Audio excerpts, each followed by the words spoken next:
क्या paper leak रोकने के नाम पर सरकार ने करोड़ों छात्रों की पढ़ाई पर ताला लगा दिया है? क्या असली माफिया पर कार्रवाई करने के बजाय आसान रास्ता चुन लिया गया है? और आखिर क्यों ठीक इसी वक्त राहुल गांधी छात्रों के बीच उतरकर देशव्यापी आंदोलन की शुरुआत करने जा रहे हैं? एक तरफ टेलीग्राम पर अस्थायी रोक, दूसरी तरफ कोटा से शुरू होने वाला छात्रों की गूंज अभियान। सवाल सिर्फ एक ऐप का नहीं है दोस्तों, सवाल देश के करोड़ों युवाओं के भविष्य का है। और अब इसी मुद्दे पर सत्ता और विपक्ष आमने सामने खड़े दिखाई दे रहे हैं। देश में एक बार फिर शिक्षा व्यवस्था, पेपर लीक और युवाओं के भविष्य को लेकर सियासी संग्राम तेज हो गया है। एक तरफ नीट यूजी 2026 के री एग्जाम से ठीक पहले केंद्र सरकार ने टेलीग्राम पर अस्थायी रोक लगाने का फैसला किया है, तो दूसरी तरफ राहुल गांधी ने इस फैसले पर सीधा हमला बोलते हुए इसे छात्रों के खिलाफ उठाया गया कदम बताया है। इतना ही नहीं, कांग्रेस अब युवाओं और छात्रों के मुद्दे को लेकर अपनी सबसे बड़ी राजनीतिक मुहिम शुरू करने जा रही है, जिसकी शुरुआत राजस्थान के कोटा से हो रही है। दरअसल नीट यूजी 2026 के री एग्जाम से पहले कई टेलीग्राम चैनलों पर यह दावा किया जा रहा था कि उनके पास परीक्षा का प्रश्न पत्र मौजूद है। कुछ चैनल कथित तौर पर छात्रों और उनके परिवारों से हजारों और लाखों रुपए की मांग भी कर रहे थे, और इसी को देखते हुए राष्ट्रीय परीक्षा एजेंसी यानी एनटीए ने सरकार को कार्रवाई की सिफारिश की।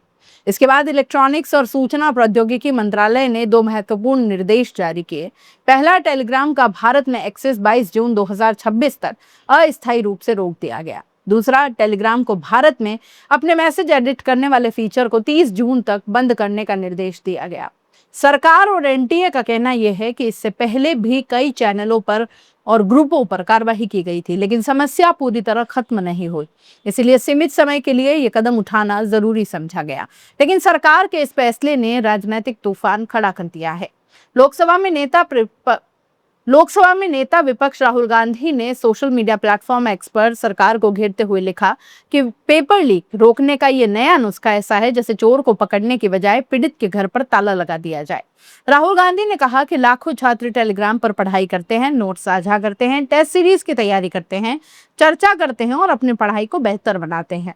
ऐसे में इस सुविधा को छीन लेना पेपर लीक की समस्या का समाधान कैसे हो सकता है? उन्होंने तंज कसते हुए कहा कि अगर यही तरीका रहा तो अगला बैन व्हाट्सएप पर लगाया जाएगा। उन्होंने आरोप लगाया कि दिखावे की कोई कमी नहीं है। परीक्षा के दिन छात्रों की तलाशी होगी, जेबें तक काटी जाएंगी, प्रश्न पत्र एयरफोर्स से पहुंचाए जाएंगे, लेकिन बीमारी की जड़ पर कोई वार नहीं होगा। राहुल गांधी ने सीधे तौर पर आरोप लगाया कि पेपर लीक माफिया इसी व्यवस्था के संरक्षण में फल फूल रहा है और युवाओं को खून के आंसू रुला रहा है। उन्होंने प्रधानमंत्री नरेंद्र मोदी से अपील करते हुए कहा कि दिखावा छोड़िए, माफिया पर वार कीजिए, छात्रों पर नहीं, क्योंकि देश का युवा अपना हक लेना जानता है। और इसी बीच टेलीग्राम के संस्थापक और सीईओ पावेल ड्यूरोव का भी बयान जो है वो सामने आया है। उन्होंने कहा है कि इस फैसले से करोड़ों भारतीय प्रभावित हुए हैं। उनका कहना है कि अगर कोई अपराधी पेपर लीक करना चाहता है तो वो किसी दूसरे प्लेटफॉर्म का इस्तेमाल कर लेगा।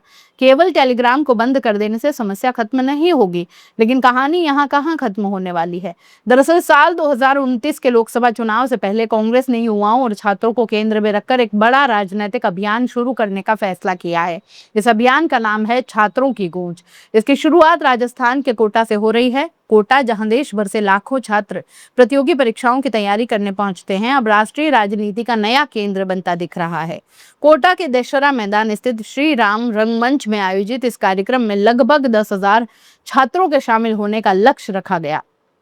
कांग्रेस का दावा है कि राहुल गांधी करीब 4.5 घंटे तक छात्रों के बीच रहेंगे और उनसे सीधे संवाद करेंगे। पार्टी नेताओं के अनुसार इस कार्यक्रम की सबसे खास बात यह होगी कि यहाँ किसी भी नेता का भाषण नहीं होगा। राहुल गांधी 1-to-1 बातचीत के जरिए छात्रों की समस्याएं, सुझाव और अनुभव सुनेंगे। नीट सहित विभिन्न प्रतियोगी परीक्षाओं की तैयारी कर रहे विद्यार्थियों को इसमें आमंत्रित किया गया है।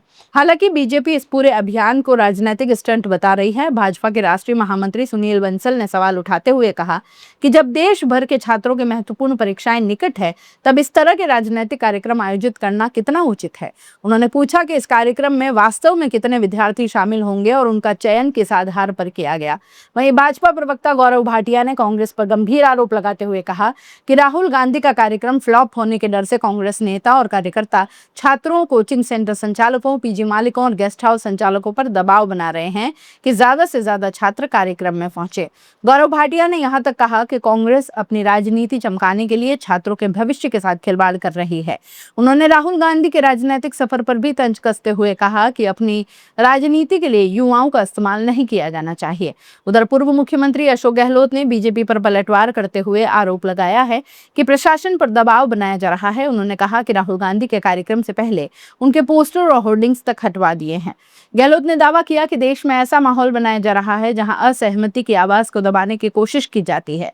उन्होंने कहा कि राहुल गांधी के कार्यक्रम को लेकर छात्रों में भारी उत्साह है और बड़ी संख्या में विद्यार्थी उनसे संवाद करने के लिए पहुंच रहे हैं।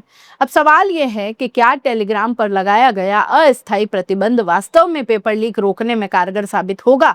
क्या कांग्रेस का छात्रों की गूंज अभियान युवाओं के बीच एक नई राजनीतिक जमीन तैयार कर पाएगा? और सबसे बड़ा सवाल, क्या शिक्षा व्यवस्था और पेपर लीक का मुद्दा आने वाले समय में राष्ट्रीय राजनीति का सबसे बड़ा मुद्दा बनने जा रहा है? फिलहाल इतना तय है कि देश का युवा अब केवल परीक्षाओं की तैयारी नहीं कर रहा, बल्कि अपने भविष्य से जुड़े सवालों के जवाब भी मांग रहा है।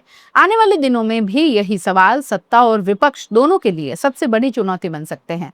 सवाल टेलीग्राम का नहीं है दोस्तों, सवाल उन करोड़ों छात्रों का है जिनके सपनों पर हर साल पेपर लीक का ग्रहण लगता है।